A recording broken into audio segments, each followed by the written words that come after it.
Welcome back once again to another edition of Let's Play WWF 2001. This is the invasion.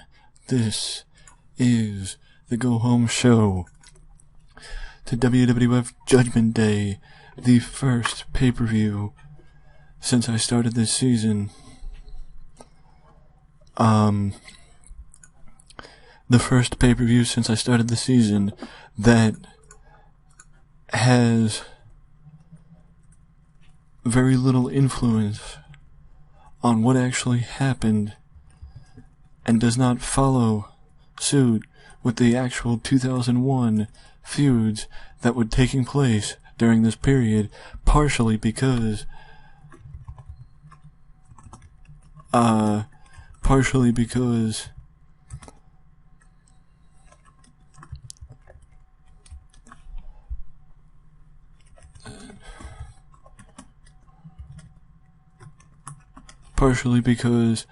I went a completely different route with it.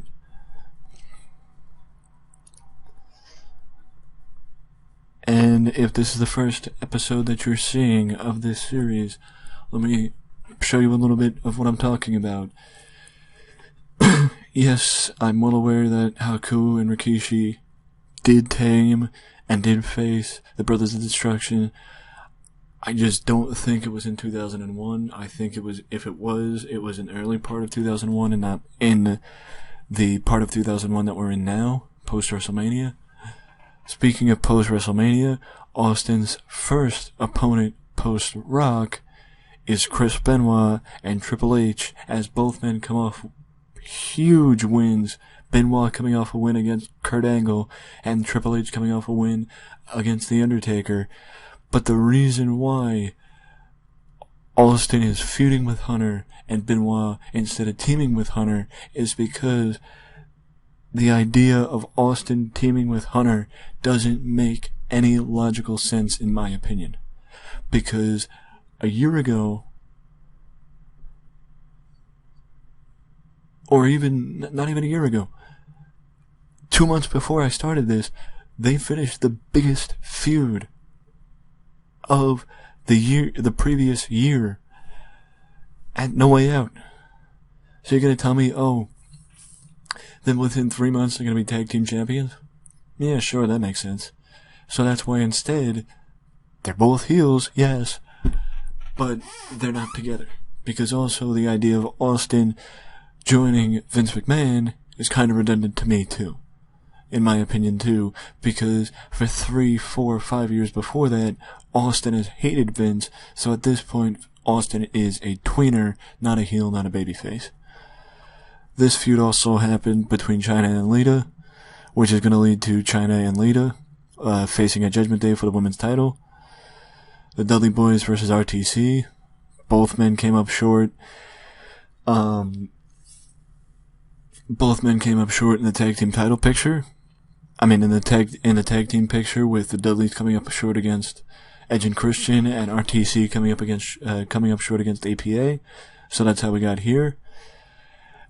Basically, this is just to give me a break. Give me a break from seeing the Hardy Boys in the tag team division, and giving me a break from just having the same teams compete for the tag team titles, and that's why the APA are competing for the tag team titles, and not the Hardys or the Dudleys. Self-explanatory. I thought this would be a pretty good feud between Kurt Angle and Chris Jericho. This feud just, wow. Holy moly. I'm shocked I filled it up that fast. Shows what happens when you actually put in the time to develop a feud. Jesus. I'm surprised. I didn't expect this feud to be developed as well as it has, or as quick as it has, to develop as quick as it has. But I'm extremely happy. I'm extremely happy that it has. Basically, this was because neither one of them were doing anything, and I felt like they needed to do something. So on the grounds of the Big Show wanting to prove, beyond the shadow of a doubt, that he can be a top star, he went and picked a fight with the biggest star in the company. And he won.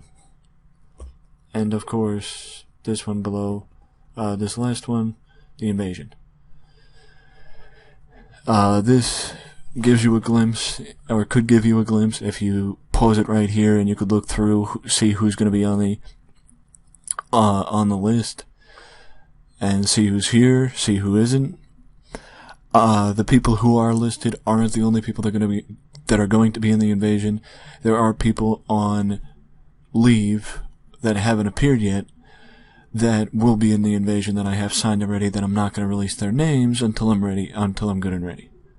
So you're going to have to wait and find out. So that gives you something to look forward to. I'm going to have them, well, also like I mentioned on Raw, as I start to book other matches, as I mentioned on Raw,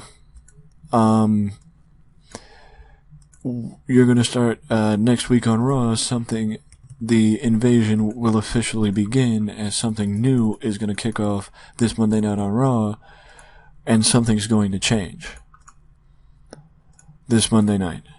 So stay tuned for that, because if you look, this segment is basically just been the guys showing up in the crowd week after week after week, and then the announcers acknowledging their appearance in the crowd week after week after week. You follow what I mean? So now that that's been happening for almost 2 months, it's going to stop happening. Giving you a little hint on what's going to happen, or what could happen this Monday night,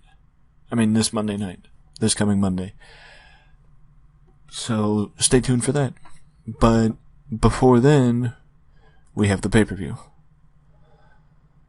We are not going to stay here.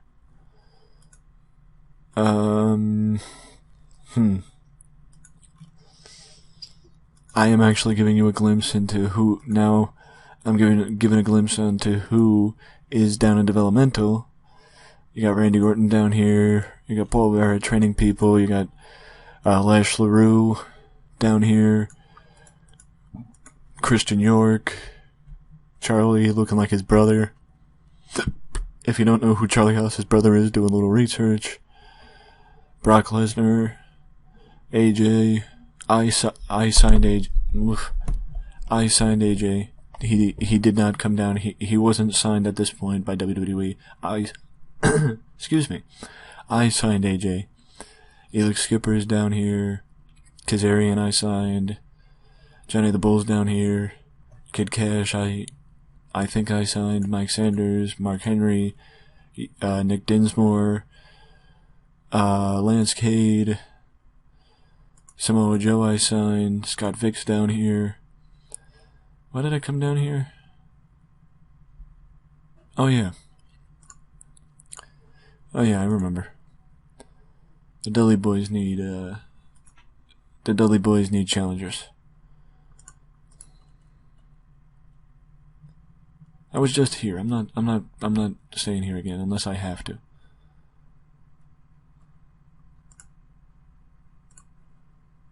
Okay, we go to the Northwest. Oh wow, what a difference. Kevin Steen. Did you notice that? Kevin Steen's here at 16 years old, Matt Seidel's here at 18 years old, Matt Cross is here at 20 years old. Jesus. That moment when you realize Todd Pettingale's in a file in 2001. Was still in wrestling in 2001. Shocking.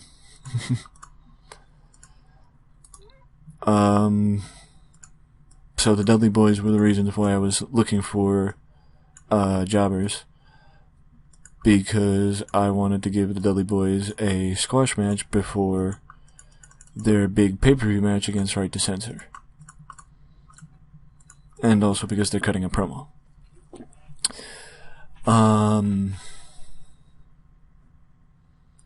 You know what, let's pull this forward and not have that there.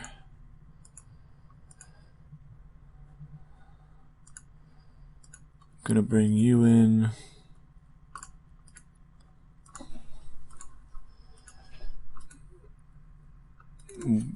With her.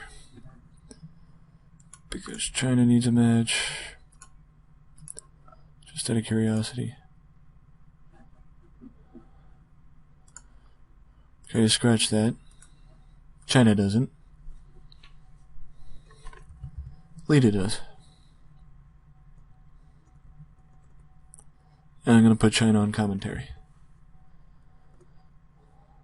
As Lita gets her match for the pay-per-view. Then we have...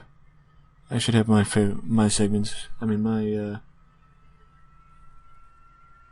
presets. Yeah, I do. Okay.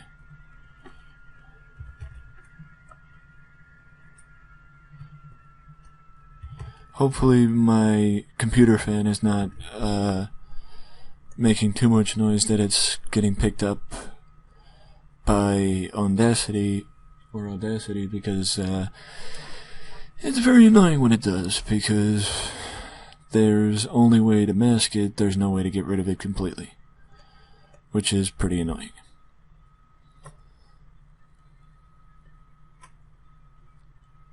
I don't think Chavo... Yeah. Chavo needs a win going into the pay-per-view. So I'm going to give him a win going into the pay-per-view against Taka Michinoku.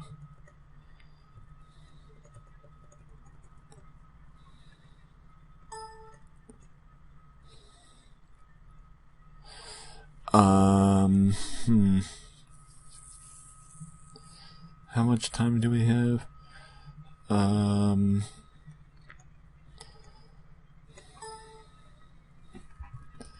Kevin Kelly should help Chavo get it over. And Chavo talking to Scotty, or talking about Scotty. And yes, Chavo Guerrero is the babyface, and Scotty 2 Hotty is a heel. Don't ask why, it's confusing for me too. I don't understand it either. I don't understand how they could possibly think that Scotty 2 Hotty would be an over heel. I haven't the faintest idea. I haven't the faintest idea how they think he could be an over heel.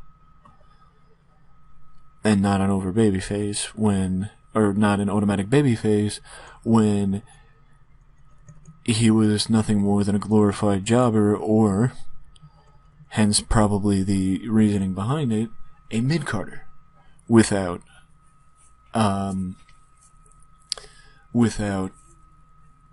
babyface turn, because you're gonna sit here and tell me, oh, blah blah blah blah blah. He can do it, he could be a babyface. I mean, he could be a heel. I'm not saying he can't be a heel.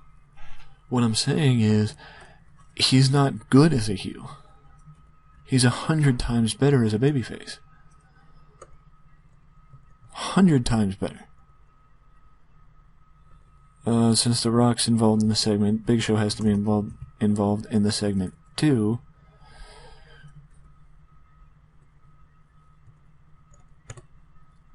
And there we go. So let's hope that the show does good, and I just want to check. Well, I just also want to say, if you remember back when I put together this episode of Raw that I'm looking at, it actually was one of the better episodes of Raw in a long time, because it actually worked. It actually, even at a 79 show rating, which, if you look, 72, I mean, other than since Backlash, that was unfortunately our best show. I don't know how, I don't know why, but I was happy because it actually increased our popularity, and maybe, just maybe, could get us on the right track. You know what I mean?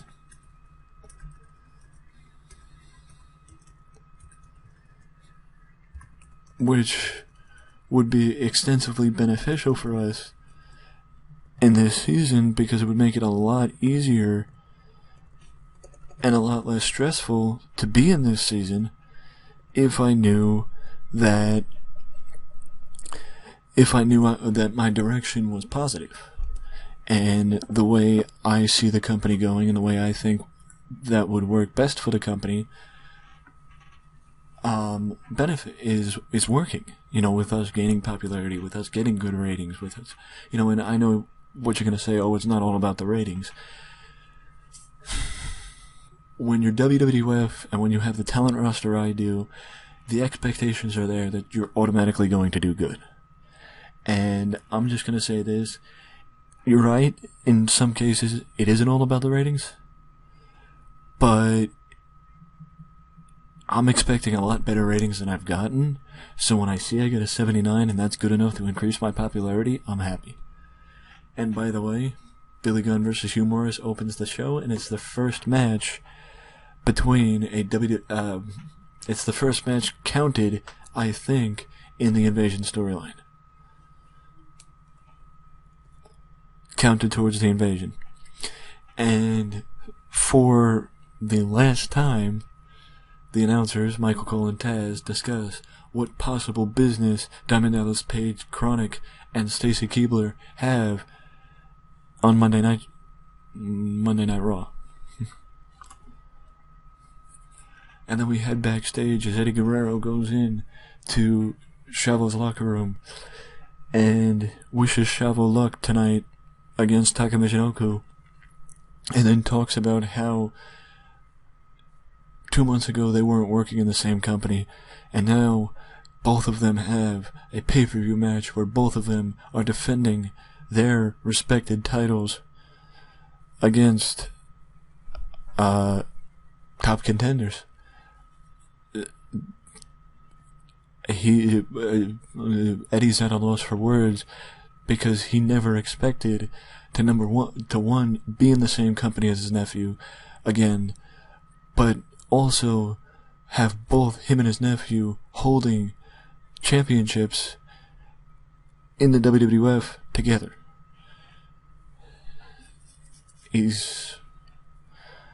Eddie's at a loss, and he wishes Chavo luck, and Chavo does the same for him.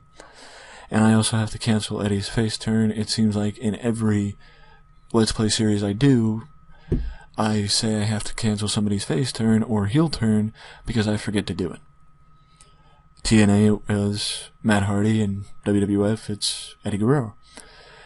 Now we move to the next match with Rhino going up against K-Quick, and Rhino gets the victory over K-Quick. Shocker there. And now the match that took me about 15 minutes to get together, the Dudley Boys versus Scott Vick and Julio De Niro. And unfortunately, Julio De Niro gets injured in the match. But fortunately, at the same time, Julio De Niro and Scott Vick showed excellent chemistry as a tag team, which makes me happy because I'm always excited when I find two random guys that have excellent chemistry together as a tag team, because it's like, ooh, I struck gold. Maybe they could be a tag team for me. Because maybe I could have another heel tag team that can put people over, or actually, wait, no, Kaientai's babyface. So maybe I can actually have a heel team that can put people over, and you know, I mean, as long as the tag team does as good as the Dudley Boys, the matches won't do that bad. But if they do, a lot worse than the Dudley Boys, then the matches ain't gonna get that good. So, yeah.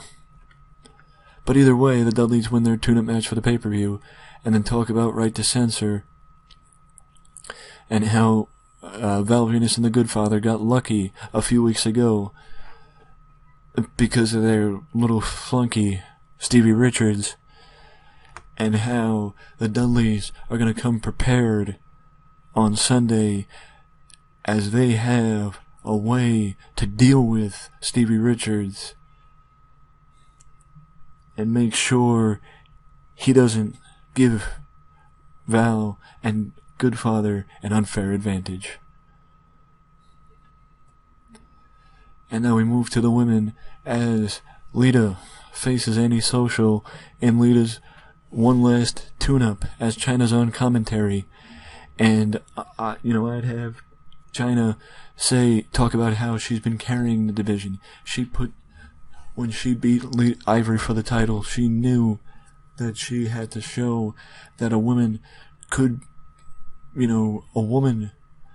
doesn't have to look like Ivory, doesn't have to talk like Ivory, doesn't have to act like Ivory to be able to lead a division, to be able to be the woman, that the face of a division, the face that people look up to. And Chyna talks about how excited she is that people like Lita are following her example and not Ivory's. And then, following Lita's win, Chyna just stands up, stares Lita down, holds up the woman's title, and Lita just does the traditional gesture around her waist, saying she wants the woman's title, and come Sunday, she's going to have it. Wow, 53. I'm 58 in-ring performance and 52 in-ring performance for Metallica. God, I'm dumbfounded. I didn't expect this. I thought that this feud was gonna get. I thought this match was gonna get a little bit worse than it did, but I'm very happy. And Chavo Guerrero maybe winning. Not maybe. After having 3 segments to himself on this show, Chavo Guerrero is winning me over.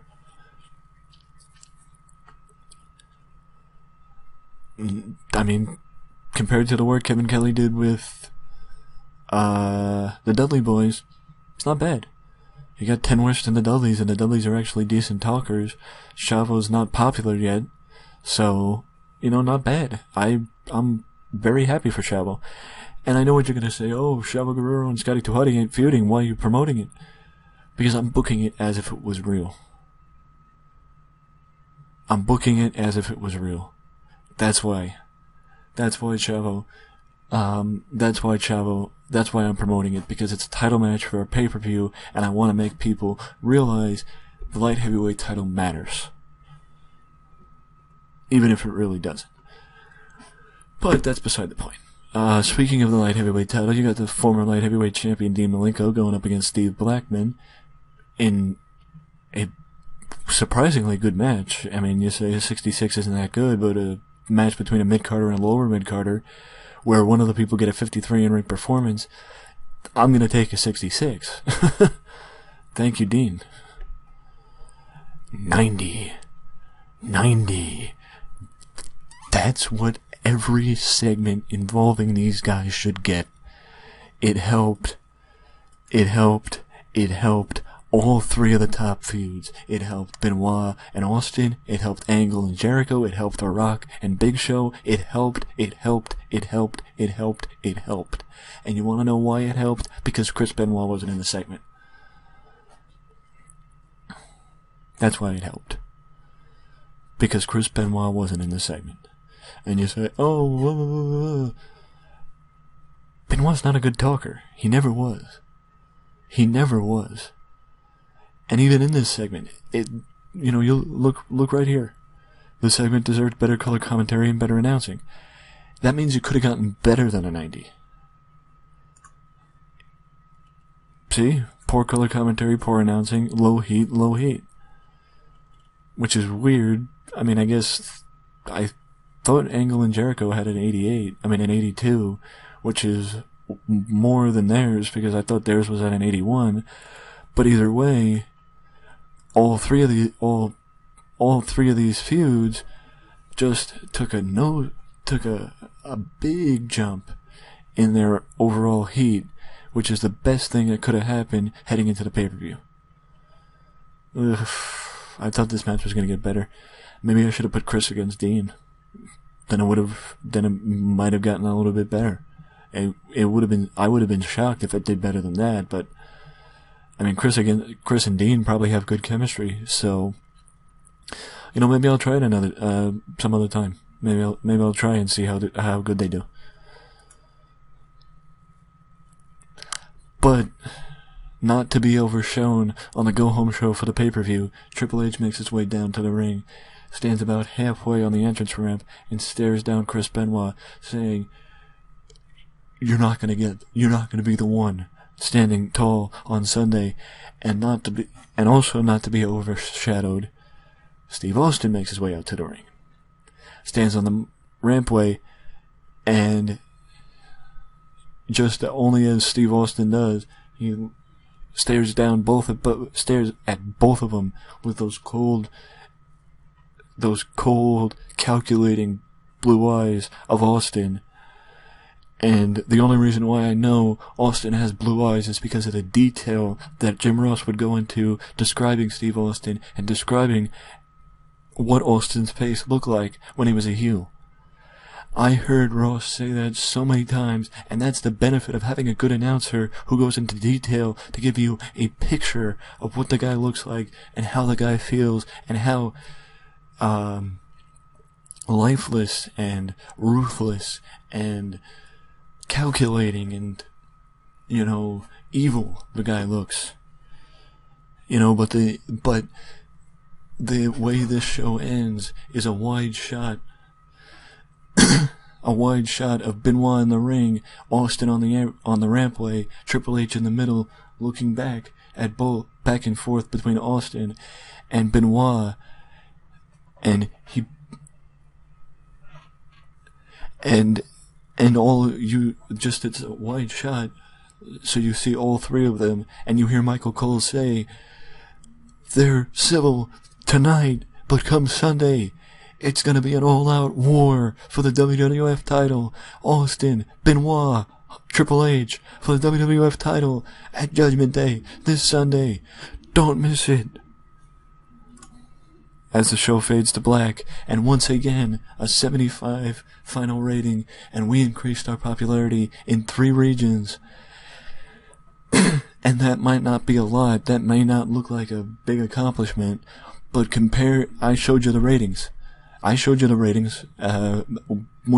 Before I started, as I was booking, and you saw how lackluster some of these shows were.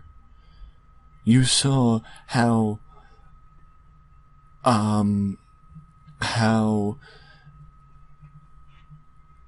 poor some of these shows were. Now, look at the main event. Look at the main event. Look at Dudley Boyz versus Julio De Niro and Scott Vick. Look at Rhino and K-Quick. Look at Dean Malenko and Steve Blackman. Look back at the main event and see how little a difference those 3 matches had compared to the main event. That's why I'm surprised that not only did we increase in popularity, but we got a 75. It just goes along with the idea of, in this game, the angles are just as important as the matches. Having good angles could save your show from sucking. And I believe that's exactly what this show did, as the angles saved my show from sucking.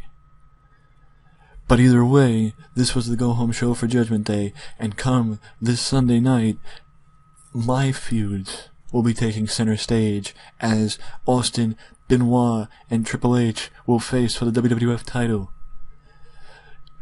The Brothers of Destruction go up against Rikishi and Haku. Edge and Christian face the APA for the WWF Tag Team titles. The Dudley Boyz, with an insurance policy, will face Right to Censor in a rematch from the night after Backlash. Lita will face Trish Stratus. Lita will face Chyna for the WWF Women's title. Chavo Guerrero and Scotty 2 Hotty for the Lightweight title. Eddie Guerrero versus Jeff Hardy for the European title. Plus Chris Jericho and Kurt Angle for the Intercontinental, and The Rock versus The Big Show in a rematch from 2 weeks ago on Raw. Judgment Day. Wow. That's going to be a hell of a show, and I can't wait to book it and show it to each and every one of you so you can tell me how bad, or how meh you think it is. Because as always, feedback is more than welcomed and appreciated. So if you want to leave a comment, feel free to leave a comment and let me know how you think I'm doing so far, and if you think I should be celebrating the small victories in this season, as it seems like, fingers crossed, we may be building some momentum towards some positivity, and it couldn't be happening at a better time, because as I said, the invasion is right around the corner. And it's all gonna start, it's all gonna change Monday night on Raw, following Judgment Day. So stay tuned for that, and if you want to let your voice be heard, leave a comment or leave a like. Subscribe to the channel for more content just like this that you can only find right here at Wrestling Express. Till next time, later.